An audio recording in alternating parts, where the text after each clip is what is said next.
At the Temple of Miriam, we pray to the consciousness of the universe, who goes by many, many, many different names in many diverse cultures. And today, I want to change it up a little bit. And I've kind of done a bait and switch, and I'm sorry, because usually people put the sermons, the interesting things or whatever on the end, but I want to get it up front, okay? Because it's appropriate to talk about it at this point, which is right before we're starting, really.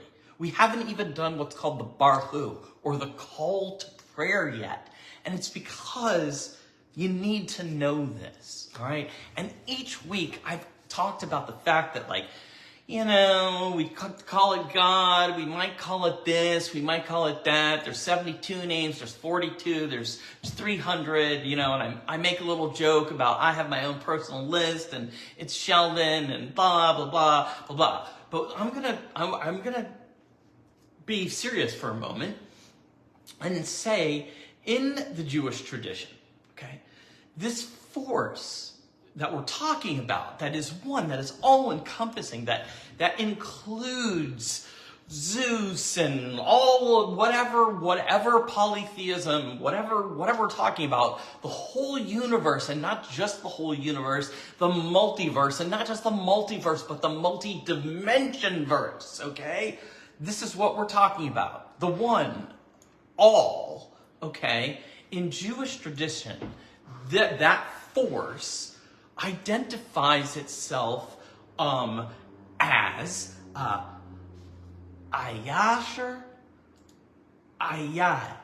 okay? Ehyeh,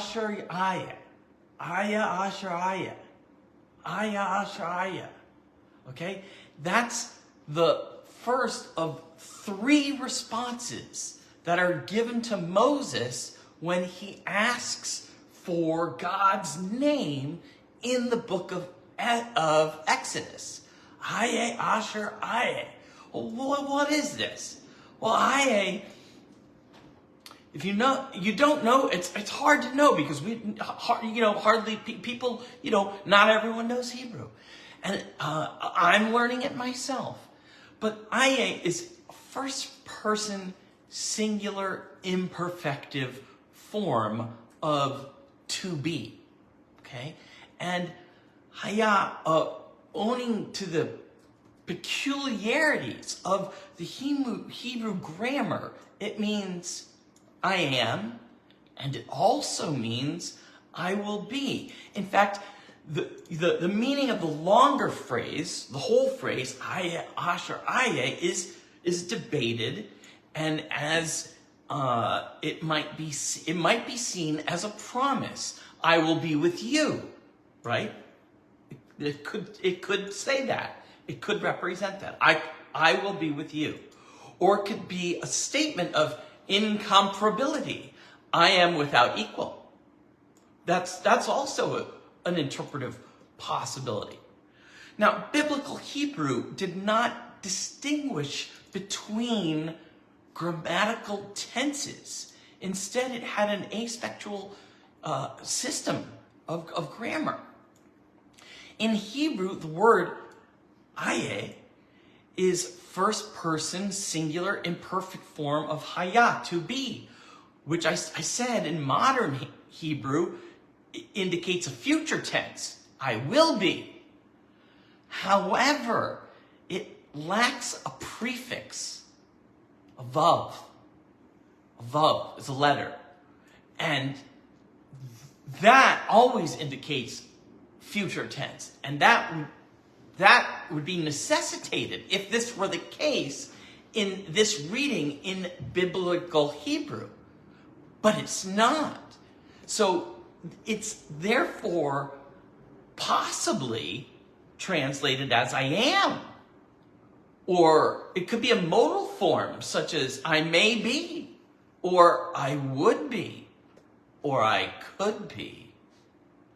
Accordingly, the whole phrase cannot even be rendered can be rendered in English not only as I am, but that I am. But it can also be I will be what I will be, or I will be who I will be, or I shall prove to be whatsoever I shall prove to be, or even it could be I will be because I will be.